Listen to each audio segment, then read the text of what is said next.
ऐन उन्हाळ्याच्या सुट्ट्यांमध्ये पर्यटनाचा आनंद घेण्यासाठी अलिबाग जवळील काशीद बीचवर गेलेल्या पुणेकर कुटुंबावर आज सकाळी कायानाने झडप घातली होती।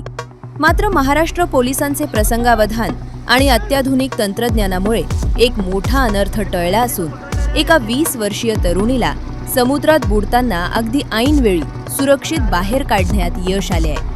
मिळालेल्या माहितीनुसार आज सकाळी 7:30 वाजेच्या सुमारास पुण्याचे रहिवासी असलेले आकाश साबळे आणि सिद्धी साबळे हे आपल्या कुटुंबासह काशीद समुद्र किनाऱ्यावर आले होते।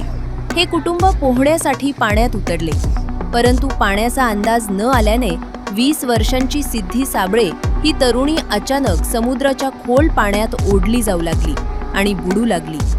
या कठीण प्रसंगी किनाऱ्यावर कर्तव्यावर तैनात असलेले पोलीस शिपाई प्रवीण रोटकर आणि पोलीस शिपाई जितेंद्र माने यांनी जराही वेळ न गमावता तात्काळ धाव घेतली। परिस्थितीचे गांभीर्य ओळखून या पोलीस कर्मचाऱ्यांनी जिल्हा प्रशासनाकडून मिळालेल्या रोबोटिक बोयो या रिमोट ऑपरेटेड वॉटरक्राफ्टच्या मदतीनं वेगानं समुद्रात यंत्र पाठवले आणि बुडणाऱ्या सिद्धी साबळे हिला सुखरूप बाहेर काढले। जिल्हा आपत्ती व्यवस्थापन प्राधिकरणाच्या माध्यमातून खरेदी करण्यात आलेल्या या रोबोटिक बोयोची उपयुक्तता या प्रसंगामुळे पुन्हा एकदा सिद्ध झाली आहे। ऐनवेळी देवदूत ठरलेल्या या रोबोटिक बोयो यंत्राचं जिल्हा प्रशासनाचं आणि जीवाची बाजी लावणाऱ्या दोन्ही पोलीस कर्मचाऱ्यांचं सध्या सर्व स्तरातून कौतुक होत आहे।